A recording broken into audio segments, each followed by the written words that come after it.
नमस्कार, बहुत स्वागत है आप सभी का। मैं हूं आपके साथ कमरुद्दीन खान। बड़ी खबर से बुलेटिन की शुरुआत करेंगे। दिल्ली से इस वक्त की बड़ी खबर मिल रही है। सीएम भूपेश बघेल और प्रियंका गांधी की बैठक खत्म हो चुकी है। करीब 5.5 घंटे तक बैठक चली है। दिल्ली के जवाहर भवन में मुलाकात हुई है और संगठन विस्तार को लेकर चर्चा हुई है। संगठन विस्तार को लेकर और मजबूती को लेकर चर्चा हुई। 15 दिनों में प्रियंका से सीएम की यह दूसरी मुलाकात है। सीएम भूपेश बघेल की बैठक खत्म हो चुकी है। प्रियंका गांधी के साथ बैठक चल रही थी जो खत्म हो चुकी है। करीब 5.5 घंटे तक बैठक चली है। दिल्ली के जवाहर भवन में मुलाकात हुई है।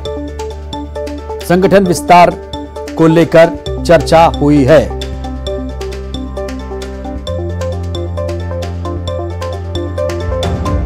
तो प्रियंका गांधी के साथ बैठक चल रही थी। बैठक खत्म हो चुकी है। करीब 5.5 घंटे तक यह बैठक थी। मैराथन बैठक थी।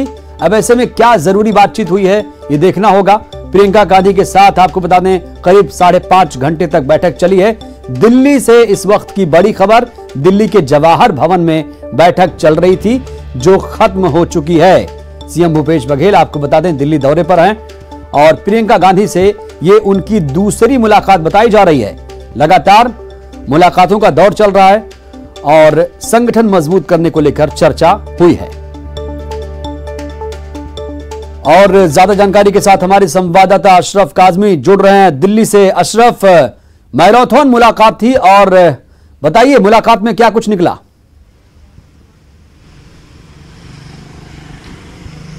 देखिए कमरुद्दीन, इतनी लंबी बैठक हुई है लेकिन इसमें आधिकारिक रूप से मुख्यमंत्री ने कुछ नहीं कहा।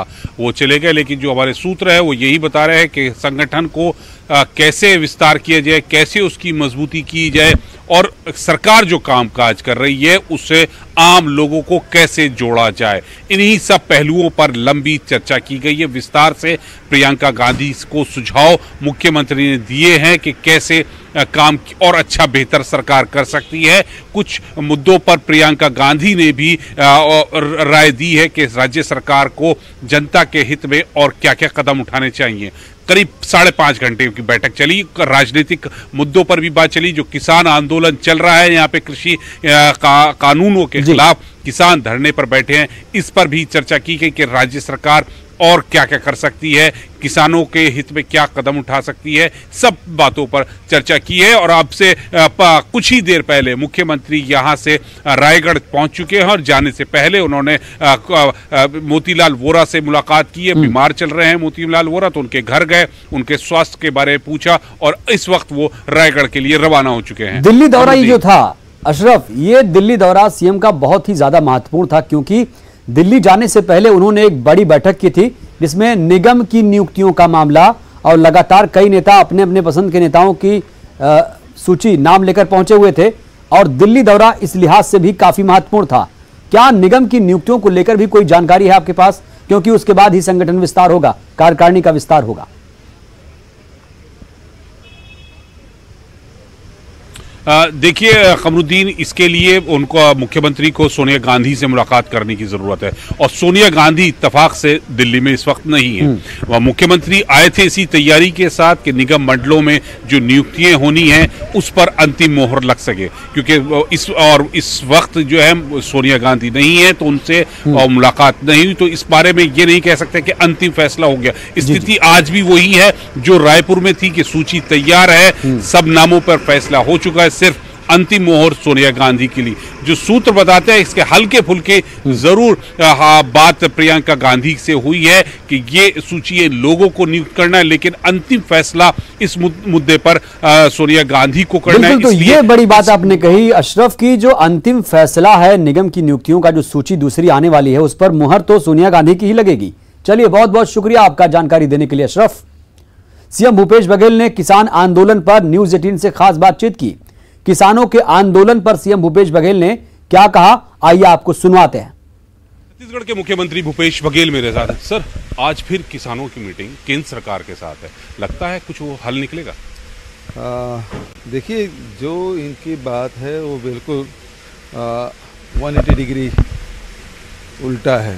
ये कानून लागू करने को बोल रहे हैं, वो कानून वापस करने को बोल रहे हैं, और हम सब वो कानून वापस लेने के ही पक्षधर हैं, क्योंकि काला कानून है, ये पूंजीपतियों के हित के लिए कानून लाया गया है। इसलिए इसको भारत सरकार को बिना कोई मतलब इसे इज्जत की बात बनाते हुए इसको वापस लेना चाहिए। सर, कृषि मंत्री नरेंद्र सिंह तोमर कहते हैं कि मैं तो एक्ट वाइज जो आपत्तियां किसान की हैं आज वार्ता में तैयार हूं, जहां आपत्ति है उस पर हम तैयार हैं। वो जो भी बात कर ले, लेकिन जो किसान की जो मांग है वो बिल्कुल जायज है, उसको हम समर्थन करते हैं। उसको सब तीनों कानून वापस लेना चाहिए। एमएसपी का बात हो रही है कि एमएसपी को कानून में लिखा जाए, तो उसको कहते हैं कि एमएसपी तो पहले से ही है, इसमें लिखने की क्या बात है? पहले से ही एमएसपी से नीचे कोई नहीं बेचेगा। यही तो शंका हो रही है ना लोगों को।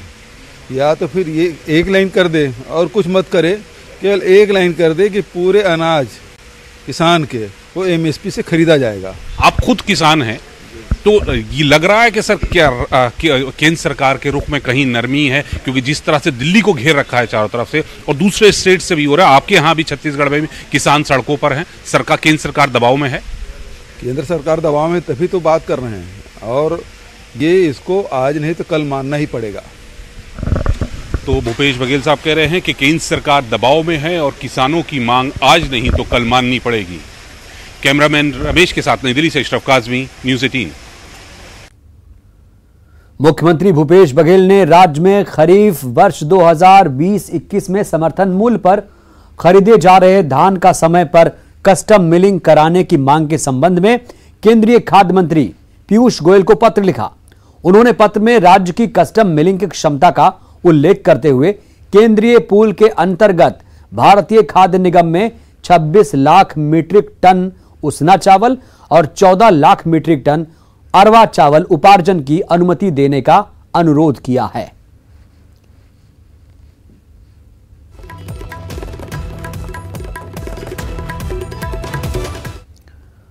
और अब बात करेंगे कानून व्यवस्था की। लॉ एंड ऑर्डर पर लगातार समीक्षा बैठक हो रही है। आज भी डीजीपी ने अपराधों की समीक्षा की है। सभी आईजी और एसपी के साथ उन्होंने बैठक की। पेंडिंग मामलों पर डीजीपी बेहद ही गंभीर नजर आए, क्योंकि कई सारे केसेस अभी भी पेंडिंग चल रहे हैं। 5 से 6 जनवरी को फिर से समीक्षा बैठक होगी। साल भर के अपराधों की समीक्षा की जाएगी। सभी एसपी से आमने सामने डीजीपी ने चर्चा की है, क्योंकि कानून व्यवस्था बेहद ही महत्वपूर्ण मुद्दा फिलहाल बना हुआ है, क्योंकि राजधानी में मारपीट और चाकूबाजी की घटनाओं में इजाफा हुआ है।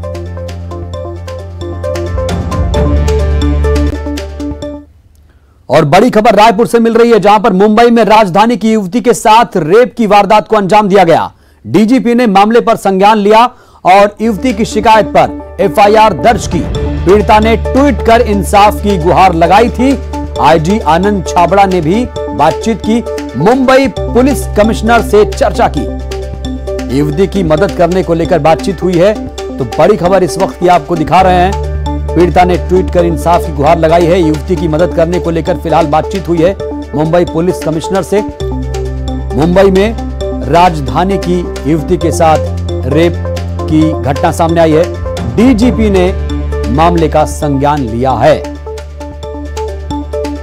तो बड़ी खबर, पीड़िता ने ट्वीट कर इंसाफ की गुहार लगाई थी। वहाँ पे मुंबई पुलिस कमिश्नर से आईजी हमारे रायपुर आनंद छाबड़ा ने बात की है और उन्हें उल्लेख कहा है कि उनकी मदद करें। वो जो आप बता रहे हैं उस ट्वीट का जिक्र हमें ध्यान में आया था और इस पर उन्होंने बात की है स्वयं आनंद छाबड़ा ने, और उनकी मदद करने का मुंबई की पुलिस ने कहा कि हम उसको पूरी मदद करेंगे। तो मुंबई पुलिस पूरी मदद करने को तैयार है। शिकायत भी दर्ज कर दी गई है। और ज्यादा जानकारी के साथ हमारे संवाददाता सुरेंद्र सिंह रायपुर से जुड़ चुके हैं। सुरेंद्र, ये बेहद ही गंभीर मामला है, और क्योंकि राजधानी की युवती से मुंबई में रेप की घटना हुई है, पुलिस भी बेहद ही एक्टिव नजर आ रही है। और क्या कुछ मामले में पुलिस कह रही है? देखिए कमरुद्दीन, काफी सेंसिटिव मामला है और जिसमें बॉलीवुड का एक बार फिर से जो चेहरा सामने सबके आया है निकल के, और जिस तरह से जो कास्टिंग जो असिस्टेंट डायरेक्टर हैं आयुष तिवारी जी और उनके जो रूममेट हैं राकेश शर्मा, उनके पर 376 की रेप की जो धाराएं हैं उनके तहत मामला दर्ज किया गया है वर्सोवा मुंबई में। और साथ ही बता दूं कि जिस तरह से पिछले, क्योंकि जो पीड़िता है वो जब ट्वीट की है मुख्यमंत्री को, छत्तीसगढ़ के मुख्यमंत्री को, गृह मंत्री को, डीजीपी को, उसने गुहार लगाई थी कि उसके साथ में न्याय होना चाहिए, क्योंकि जिस तरह से 25 नवंबर को मामला दर्ज किया गया, हालांकि 16 नवंबर को युवती वर्सोवा थाने गई थी लेकिन उसका मामले को दर्ज नहीं किया गया था, तो काफी गंभीर मामला था। इसको उसने प्रधानमंत्री से लेकर राष्ट्रपति तक भी गुहार लगाई है पत्र के द्वारा। तो इस तरह से अब जो हालांकि जो दोनों आरोपी खिलाफ मामला दर्ज कर लिया गया है, वर्सोवा मुंबई में पूरा मामला दर्ज किया गया है, 376 का मामला दर्ज किया गया है, हालांकि दोनों आरोपी भी फरार हैं। लेकिन जिस तरह से मुंबई पुलिस क्योंकि इसमें हीला हवाली कर रही थी और जो पीड़िता है वो लगातार गुहार लगा रही थी, तो अब ये डीजीपी ने इसका जिम्मा, क्योंकि रायपुर की रहने वाली युवती है तो उसने उसका पूरे मामले जो आईजी हैं और इंटेलिजेंस चीफ भी हैं, उनको आनंद छाबड़ा, उनको ये मामले को दिया गया था। तो मुंबई के जो पुलिस कमिश्नर है उनसे बातचीत की है और उन्हें ये कहा गया है कि किसी प्रकार की कोई इसमें ढिलाई नहीं होनी चाहिए, क्योंकि छत्तीसगढ़ की युवती ने बिल्कुल सुरेंद्र, ढिलाई बिल्कुल नहीं होनी चाहिए। बेहद ही गंभीर ये मामला है और आप बता भी रहे हैं कि सेक्शन 376 के तहत केस भी दर्ज हुआ है, तो ऐसे में बेहद ही गंभीर धारा है ये और जल्द ही दोनों की गिरफ्तारी भी जरूरी हो जाती है। बहुत बहुत शुक्रिया आपका।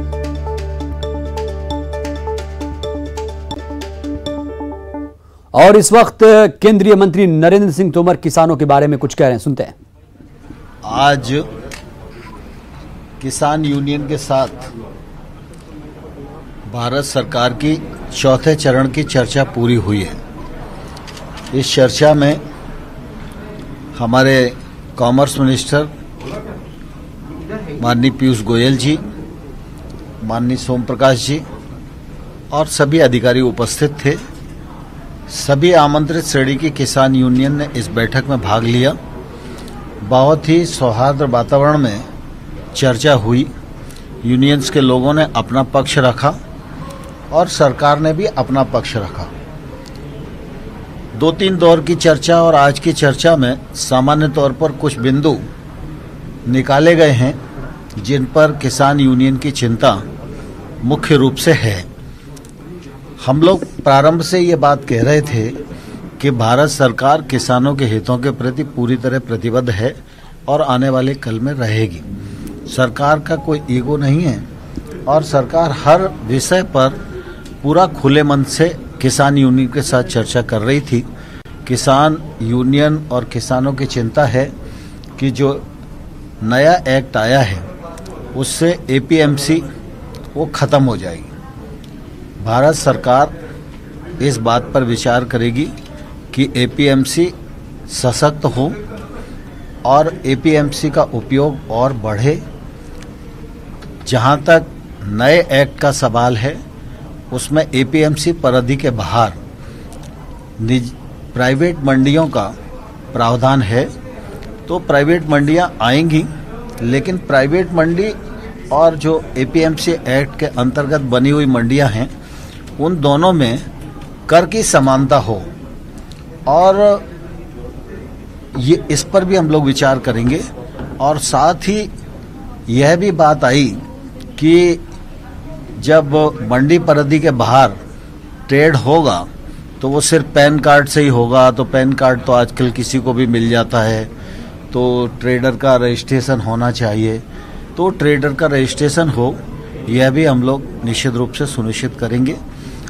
नए एक्ट में यह प्रावधान था कि अगर कोई विवाद होता है तो वो एसडीएम कोर्ट में जाएगा। यूनियन की चिंता है कि एसडीएम कोर्ट छोटा कोर्ट है और न्यायालय में उन्हें जाने की अनुमति होनी चाहिए। इस बात पर यूनियंस का काफ़ी बल था और इसलिए हम लोगों ने उस विषय को भी अलग से निकाला कि सरकार उस पर विचार करे कि एसडीएम कोर्ट रहे, न्यायालय रहे। इस दिशा में भी निश्चित रूप से हम लोग विचार करने के लिए पूरी तरह ओपन हैं। और साथ ही उन लोगों ने फराली के विषय में भी एक ऑर्डिनेंस है उस पर भी उनकी शंका है, विद्युत एक्ट है उस पर भी उनकी शंका है। इस दिशा में भी बातचीत की थी, तो इसमें भी सरकार पूरी तरह विचार करने के लिए ओपन है। और एक बात और चलाई जा रही है कि नए कानून के वजह से छोटे किसान की जो जमीन है उसको बड़े लोग हथिया लेंगे। वैसे तो एक्ट के जो प्रावधान हैं उसमें किसान को पूरी तरह सुरक्षा प्रदान की गई है। कहीं से लेकर कहीं तक कोई भी किसान की जमीन की लिखा पढ़ी नहीं कर सकता है, इस बात का प्रावधान एक्ट में ही है। लेकिन फिर भी लोगों की शंका है, तो शंका का निवारण करने के लिए सरकार तैयार है। एमएसपी के मामले में लोग शंका की दृष्टि से देखते हैं, लेकिन मैं फिर यह कहना चाहता हूं कि एमएसपी चल रही थी, एमएसपी चल रही है, आने वाले कल में भी चलती रहेगी। इसकी आश्वस्ति भी हम किसान भाइयों को दिलाएंगे। परसों क्या दोबारा बैठक होगी?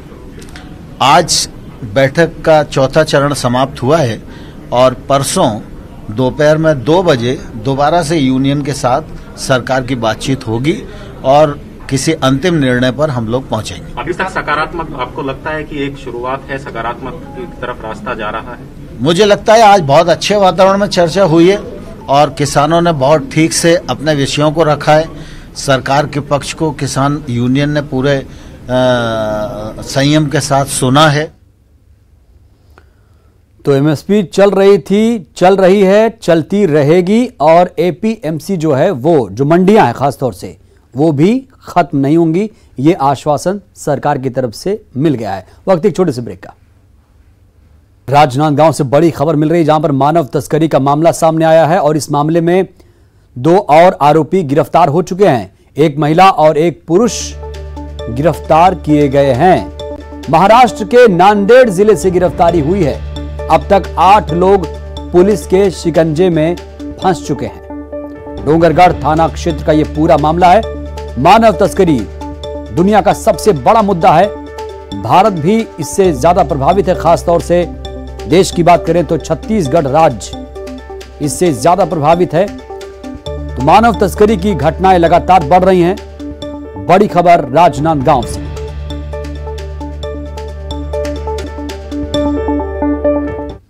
खबर नारायणपुर से जहां पर सड़कों पर आदिवासी उतर आए और जल जंगल जमीन बचाने के लिए प्रदर्शन किया। लौ अयस्क खदान बंद करने की मांग की जा रही है। सड़क पर धरने पर बैठे हैं स्थानीय निवासी और मांगे नहीं पूरा होने तक धरना जारी रहेगा। आमदाई घाट छोटे डोंगर थाना क्षेत्र का यह मामला। और ज्यादा जानकारी के साथ हमारे संवाददाता जीवानंद जुड़े हैं। जीवानंद, आदिवासी सड़कों पर उतर आए हैं, क्या वजह है? जी कमरुद्दीन, आपको बता दूं ये जो घटना है ये नारायणपुर जिले के घोर नक्सल क्षेत्र जो छोटे डोंगर गांव की है, वहां आमदाई घाट की है। और ये वहां के जो लोग हैं ये अबूझमार के करीबन हजारों की संख्या में जो अबूझमार के लोग हैं और वो अब सड़क में उतरे हैं। वजह ये बताया जा रहा है कि उस क्षेत्र में जो निजी कंपनी जो है, जो निक्को कंपनी है, वो निक्को कंपनी लोहे अयस्क के लिए जो खदान शुरू करने वाले हैं। साथ ही उस क्षेत्र के जो लोग हैं वो ये नहीं चाहते कि उनकी इस क्षेत्र में इस प्रकार की लोहा खदान शुरू हो जाए। वो अपने जल जंगल जमीन को बचाने के लिए आज ये जो तस्वीर बताने के लिए काफी है। प्रशासन की तरफ से कोई आश्वासन मिला है इनको? जी, जब ये सड़क में अपने धरने में बैठे तब उस नारायणपुर क्षेत्र के जो प्रशासनिक अधिकारी है वो वहां पर पहुंचे तो उनको समझाने बुझाने के लिए वो बुझा रहे थे। लेकिन वहां के जो आदिवासी जो लोग हैं वो मानने को तैयार नहीं। वो ये कह रहे हैं कि जब तक के शासन के कोई भी लोग वहां नहीं आएंगे। बिल्कुल जीवानंद, जरूरी है क्योंकि जल जंगल जमीन की बात सिर्फ आदिवासियों के लिए ही नहीं, सरकार भी इस पर गंभीर है। ऐसे में सरकार को भी जल जंगल बचाने के लिए आगे आना चाहिए और आदिवासियों की बात को मानना चाहिए। फिलहाल बुलेटिन में इतना ही, दीजिए इजाजत, नमस्कार।